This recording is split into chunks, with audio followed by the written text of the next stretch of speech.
Aujourd'hui, j'aimerais te parler des galères de la vie. Les galères qu'on traverse et qui sont un cadeau juste incroyable qu'on n'arrive pas forcément à percevoir directement. J'ai eu très envie de te tourner cet épisode, toujours pareil, en freestyle, pas préparé, juste toi et moi en train d'échanger. Et il m'est arrivé une galère hier, un accident de voiture, rien de bien grave, mais un peu pénible sur le coup. Et je me suis dit, ok, c'est peut-être le moment de parler de à quel point on peut traverser des galères qui soient plus ou moins importantes, hein, bien évidemment. Et dans cet épisode, j'ai vraiment envie de t'emmener à voir et à comprendre ce qui peut se cacher derrière ces galères que tu rencontres. Et surtout de voir à quel point tout est toujours parfait dans la vie, même si sur le coup tu te dis non mais c'est tellement relou, c'est tellement pénible, ça m'énerve. Et je suis passée par là, hein, très clairement. J'ai eu des énormes galères, j'ai eu des petites galères. Et la première chose que j'ai envie de te dire, c'est que notre vie, elle est faite pour qu'elle se passe le mieux possible pour nous. Je suis intimement convaincue que Dieu, l'univers, peu importe tes croyances, a envie du meilleur pour nous. Le problème étant que faire ressortir le meilleur de nous demande souvent de traverser des épreuves qui vont nous permettre de comprendre les leçons qui vont nous permettre d'aller atteindre ce meilleur qu'il veut pour nous. Les fameuses épreuves, les fameuses problématiques qu'on peut rencontrer. Et c'est vraiment dans ce sens que je t'invite dès maintenant à regarder dans ta vie de manière générale là où ce n'est pas fluide, là où il y a des blocages, là où ça n'avance pas comme tu aimerais que ça avance. Et souvent quand ça bloque, ça ne veut pas dire que c'est pas le bon chemin, ça ne veut pas dire que c'est pas pour toi, ça veut simplement dire que là, à l'instant présent, au moment où ça bloque, c'est pas ok. Et c'est ok que ça soit pas ok en fait. Et quand je te dis ça, bien évidemment que dans ma vie à moi aussi, je traverse des zones de résistance où j'ai envie de forcer, de dire mais si, on y va et machin. Voilà. Et pour le petit croustille, ça se passe principalement sur ma vie amoureuse où j'ai appris à lâcher prise dans tous les domaines là de ma vie de façon assez incroyable. Mais par contre, sur le domaine amoureux, j'ai encore ce besoin de contrôler, de savoir de ce qui se passe dans la tête de l'autre et machin. Et comme j'ai un cerveau qui analyse énormément, ce qui est un gros avantage dans la partie professionnelle, dans ma vie de tous les jours, ça peut être un peu une galère. Voilà. Donc, chacun ses arts. Moi, la suranalyse fait aussi partie de ma vie perso. Et donc, j'essaye de, des fois, un peu lâcher prise. Bref, revenons-en au sujet principal. Je vais revenir sur cet accident de voiture que j'ai eu hier, qui m'a donné l'idée de ce podcast, où, juste avant d'avoir cet accident, j'étais dans une gratitude énorme pour toutes les épreuves que je viens de traverser ces derniers mois. Et vraiment, je remerciais Dieu pour tout ce qu'il m'a apporté, tous les challenges, toutes ces prises de conscience et toutes les leçons que j'ai pu avoir grâce à ces challenges. Et là, j'ai eu des larmes de gratitude qui sont arrivées et je lui ai dit « Ok, je me sens prête à passer au next step, je me sens prête à construire cette vie et cette mission pour laquelle je suis là. J'aimerais juste, s'il vous plaît,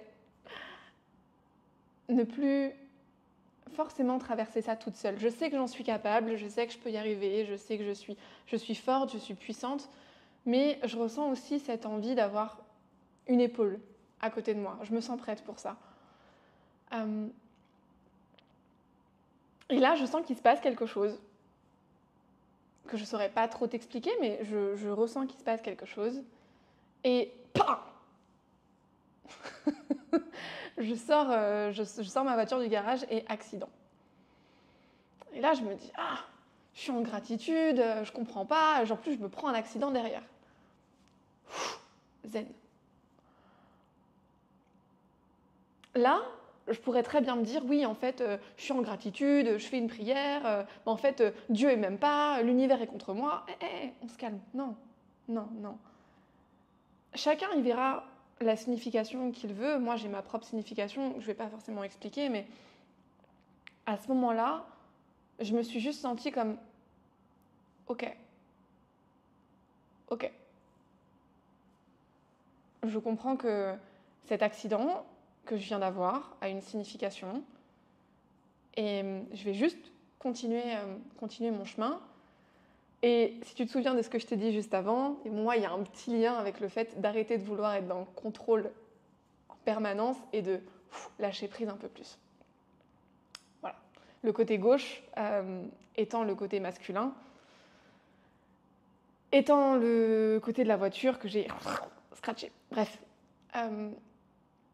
Ça, c'est un truc, on va dire, relou. Certains peuvent le mettre dans une case énorme. Moi, je le mets comme c'est du matériel.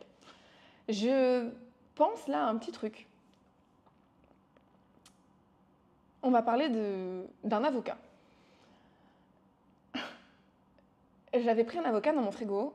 Je l'ai regardé, je me suis dit, il passe, mais il faut que je le mange vraiment aujourd'hui parce que je pense qu'après, il est plus bon. Et je l'épluche au-dessus de mon sac poubelle, qui pour le coup était propre, hein, parce que je venais de le prendre. Sac plastique, hein, je précise, hein, c'est pas la grosse poubelle. Et là, je l'épluche. Et j'ai quand même ce truc de me dire, est-ce qu'il est bon, est-ce qu'il est pas bon? Mais j'ai envie de manger de l'avocat et c'est le seul qui me reste dans mon frigo. Et là, l'avocat m'échappe des mains et tombe dans le sac plastique, enfin donc, tombe dans ma poubelle. Et je me dis, j'ai deux solutions. Soit je le récupère, je le passe un peu sous l'eau, même si bon, dans le sac, il n'y avait rien, donc clairement, il n'était pas sale. Soit je le vois comme un signe de, ok, peut-être que s'il est tombé, c'est justement pour me faire comprendre, Sylvia ne mange pas. Je ne sais pas si tu vois là ce que je commence à t'expliquer. Là, j'avais soit le choix de me dire, je le mange, c'est pas grave, soit je sens que c'est un signe, ok, je laisse. Je pense que je rentrerai énormément dans le détail parce que ça fera l'objet d'un épisode en particulier sur tout ce que j'ai traversé par rapport à ma perte de poids, le désalignement et ce qui s'ensuit, mais revenons juste sur le fait que j'ai pris 40 kilos. 2020, j'ai une année entrepreneuriale qui est juste incroyable. Tout se passe extrêmement bien. 2021, mai 2021, je pars à Dubaï. Je kiffe toujours ma life, c'est incroyable. Et quand je rentre, c'est le début de l'enfer. Je n'aime plus ce que je fais. Je n'y arrive plus. Et je force. Et là, je commence à prendre du poids, réellement. 5 kilos, 10 kilos, 15 kilos. Et à ce moment-là, je ne comprends pas forcément ce qui se passe. Mais ces petits trucs qui viennent d'arriver sont juste là pour faire « Hey, coucou, il y a un truc qui ne va pas. » Et en 2023, donc quand même 2 ans après, hein, parce que moi j'y vais, hein, j'insiste, hein, on y va, on ne lâche pas, ça fait partie de ma personne. En 2023, je suis à Bali et je passe en France pour voir mes équipes, pour voir mes clients. Et là, je me prends clairement le petit doigt de pied dans la porte de ma chambre et je casse mon petit doigt de pied. Je casse littéralement mon petit doigt de pied, je peux plus vraiment poser le pied par terre, même si je force, hein, évidemment. Et je me dis, c'est pas possible, j'ai programmé et millimétré toute ma semaine, c'est impensable que je reste couchée, je suis pas rentrée de Bali pour aller en France pour rien faire. Non, non et non. Alors que je rêvais que d'une chose, c'était de voir ma famille, de voir mes amis, de passer du temps à me reposer et me ressourcer aussi en France. Bien évidemment, je n'avais pas du tout laissé de place pour ça, hein, voilà. Et qu'est-ce que je fais? Je m'achète une chaussure sur Amazon spéciale pied cassé pour pouvoir marcher. Bah oui, évidemment. Alors que là, j'avais deux solutions. Soit j'écoutais mon corps, qui me disait littéralement stop, parce que j'étais complètement burn-out, soit je continuais. J'ai décidé de continuer.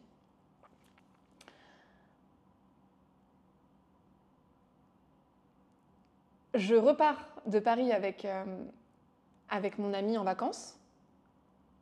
On passe des vacances incroyables. Tout est fluide, tout est nickel. Vraiment, je kiffe. Je sens même que je dégonfle. Je sens que je maigris. Je me dis, waouh, je sens vraiment littéralement que je fonds.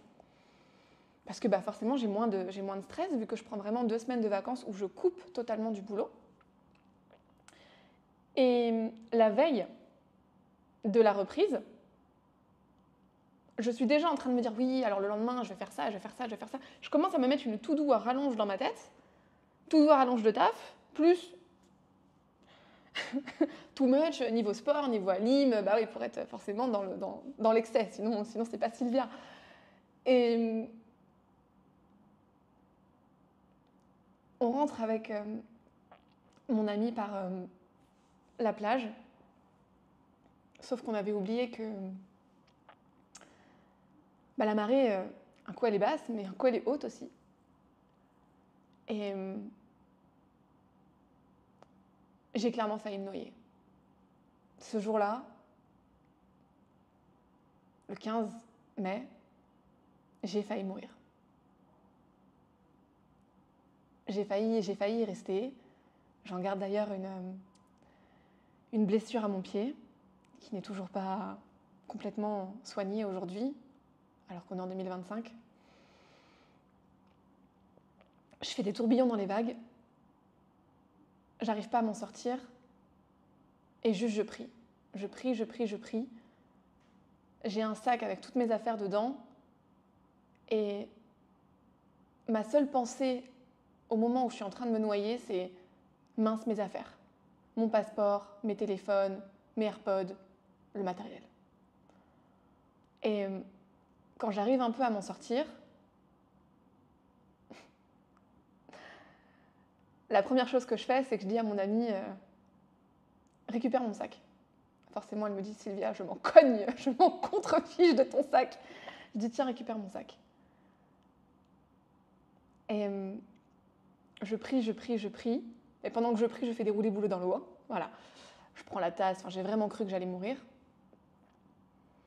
Et finalement, si je te parle, c'est que j'ai réussi à m'en sortir, même si je pense que tu l'entends à ma voix là, c'est encore une épreuve qui est assez compliquée quand j'en parle. Et j'ai vraiment vu ce moment-là comme un... Ok, j'ai eu une chance incroyable de vivre et il faut vraiment que j'en profite. Et à partir de ce moment-là, je me dis, je ne peux plus être la machine qui bosse 10 à 15 heures par jour. Il faut quand même que je me trouve du temps, des moments pour profiter aussi de ma vie. En tout cas, c'est à ce moment-là le message que je pense que la vie essaie de me faire passer. Mais je continue à bosser comme une tarée sur mon projet de l'époque. Allongée dans le lit, j'ai été alitée pendant 1 mois. Et je continue à bosser, et je continue à bosser, et je continue à bosser. Et en fait, comme je ne comprends pas, il y a d'autres éléments qui vont commencer à arriver. Des problèmes avec mon équipe. Là où avant tout roulait, c'était génial, c'était incroyable. Et là, bam, je commence à avoir des soucis avec mes équipes. Qui sont pas contents et ça va pas. Et je me dis, wow, pourquoi ? D'où ça vient ? Et donc, je passe mon temps à régler des problèmes. Donc, au lieu là de bosser sur mon business, je commence à bosser uniquement sur mon équipe, à régler les problèmes. Parce que j'arrive pas à voir que la vie essaye de me montrer un autre chemin.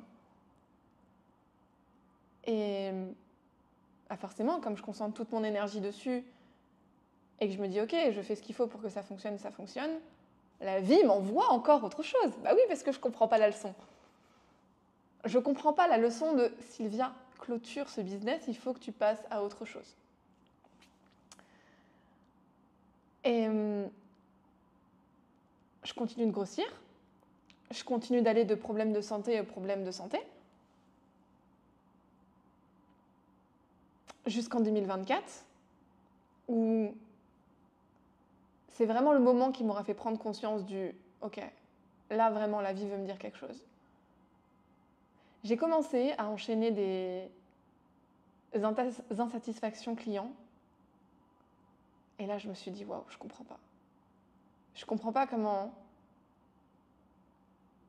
je peux avoir des clients qui sont insatisfaits alors que j'ai toujours eu des taux de réussite, des taux de satisfaction qui étaient hyper élevés, des clients qui re-signaient en permanence sur des programmes que je proposais qui étaient quand même très onéreux.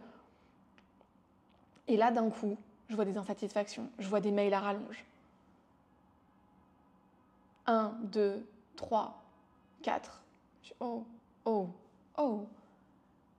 Et là où tout s'est accéléré vraiment, c'est quand je suis revenue à Dubaï en 2024, septembre 2024, et qu'en une semaine, j'ai eu 3 clients insatisfaits. Et des insatisfactions qui étaient costauds. Alors que on avait amélioré le programme en plus avec le temps. Et c'est là où je me dis, mais je comprends pas ce qui se passe. Et à ce moment-là, j'ai compris que, ok, en fait, c'est fini. C'est fini pour moi ce business et il faut que j'arrête. Oui, tu peux continuer à obtenir de nouveaux clients, continuer à rôder cette machine, continuer à faire de l'argent, mais tu n'es plus aligné là-dedans. Et ce que je pense profondément, c'est que la vie m'a mis des sonnettes d'alarme tellement de fois que j'ai pas voulu écouter et qu'elle savait que le seul truc qui pouvait faire finalement que je dise stop, c'était d'avoir des clients qui n'étaient plus satisfaits parce que ça me renvoyait à cette image de oh, je ne suis pas assez, qui fera l'objet d'un autre épisode, de je ne suis pas aimée, qui fera aussi l'objet d'un autre épisode, de oh, je définis ma valeur par mon travail, donc si on estime que mon travail n'est pas bon, ça veut dire que je ne suis pas une bonne personne, ça fera aussi l'objet d'un autre épisode. Et donc je dis juste stop parce qu'à ce moment-là, je comprends le ok. Mais c'est des épreuves que j'ai pas vues. Et pour autant, il n'y a pas de bon ou de mauvais chemin. Il y a juste un chemin qu'on emprunte. Parce que si j'avais pas vécu tout ce que j'ai vécu là, alors que la vie me mettait des warnings, la vie me disait Sylvia, stop, Sylvia, arrête ça, Sylvia, change de direction. Et moi j'étais en mode non, non, non, on y va. La terre pouvait s'écrouler, s'arrêter de tourner, le monde pouvait. Moi j'étais là et j'y allais et je fonçais, j'avais une détermination qui était tellement forte que ça fait partie de mon chemin. Et c'est ce qui m'emmène aujourd'hui à te parler de tout ça et de pouvoir avoir un message. Donc, dans tout ce que je te dis là, si jamais, imaginons même mon avocat, je l'avais repris du sac poubelle et je l'avais mangé, ça n'aurait pas changé grand-chose. Peut-être que je serais tombée malade et puis voilà, le fait d'être tombée malade, ça m'aurait appris une leçon aussi. Il n'y a pas de bon ou de mauvais chemin, mais j'ai juste cette conviction que pour aller non pas plus vite, mais pour se réaligner de façon plus juste à sa vraie identité, à sa vraie raison d'être, à cette mission pour laquelle on est venu sur Terre, simplement de suivre la fluidité de la vie. Et si il y a quelque chose qui demande d'être en panique, qu'il y a des blocages, que c'est compliqué, qu'il y a des alertes, que oh, c'est pas le bon chemin. Ce n'est pas le bon chemin. Je repense à hier, j'ai une personne qui me contacte, qui me dit « Sylvia, j'ai vu ton annonce en offre d'emploi, ça m'intéresse, mais juste j'ai quelqu'un qui m'a fait une offre aussi, j'aimerais qu'on ait un call vite, comme ça je peux me décider. » Déjà rien que là, je me dis « Oh, moi le vite, je n'en veux plus dans ma vie, c'est fini, c'est je prends le temps et il faut que ça soit fluide. »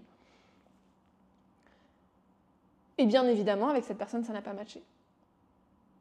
En fait, ce que j'aimerais t'inviter surtout à faire, c'est à regarder les situations de ta vie où tu as été porté jusqu'à un chemin de façon très fluide, peu importe ce que c'est dans ta vie.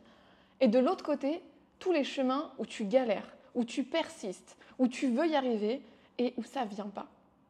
Et attention, il y a une différence entre le « je persiste même si je n'ai pas de résultat tout de suite » parce que je sens que je suis profondément animée par ce que je fais, et le « je fais du forcing » parce que je pense que c'est ce que la vie attend de moi, ce que les autres attendent de moi, ce que moi je pense qu'il est bon de faire,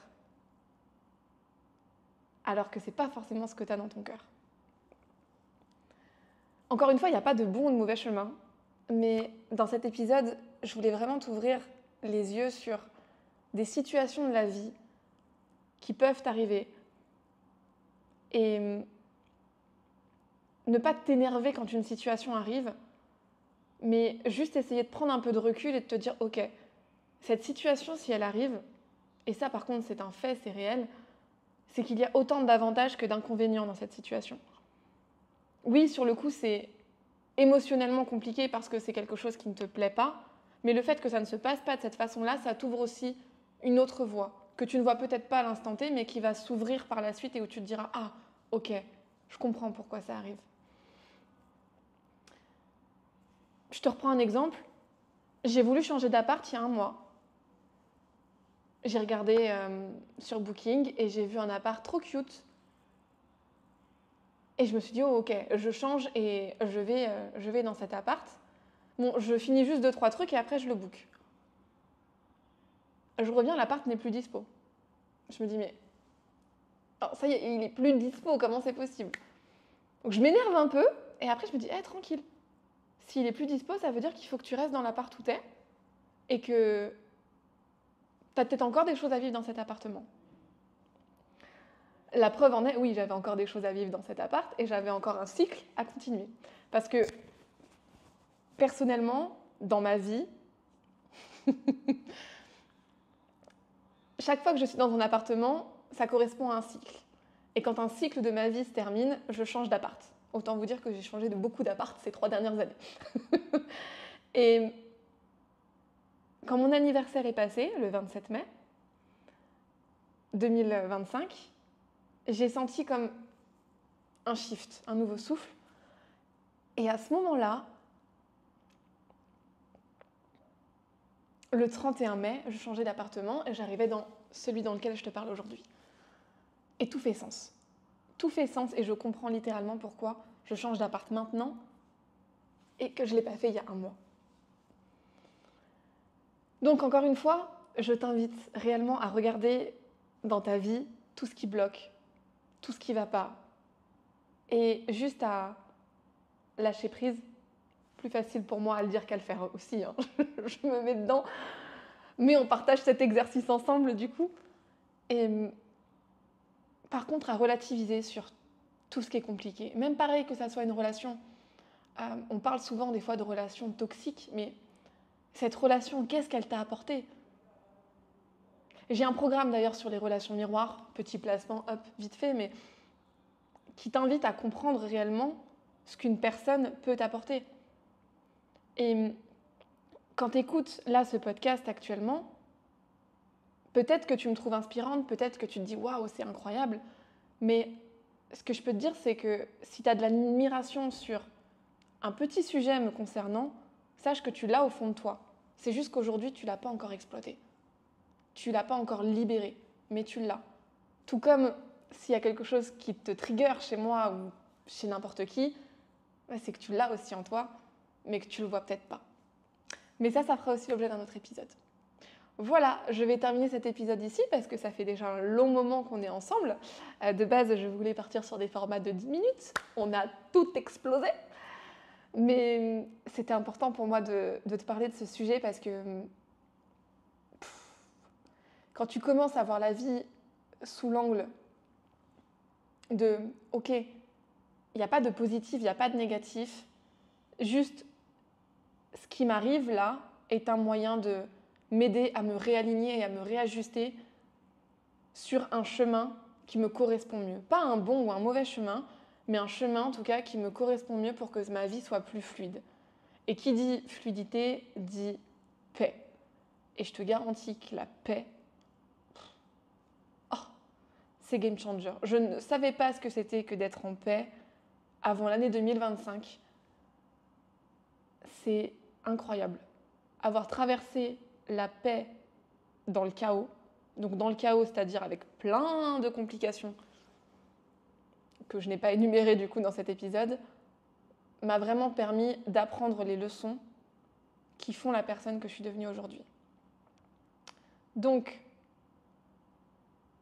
je t'invite à faire les exos dont on a parlé et n'hésite pas à m'envoyer un petit message sur Instagram, Sylvia Tassa. Ça me ferait plaisir d'avoir ton retour sur cet épisode.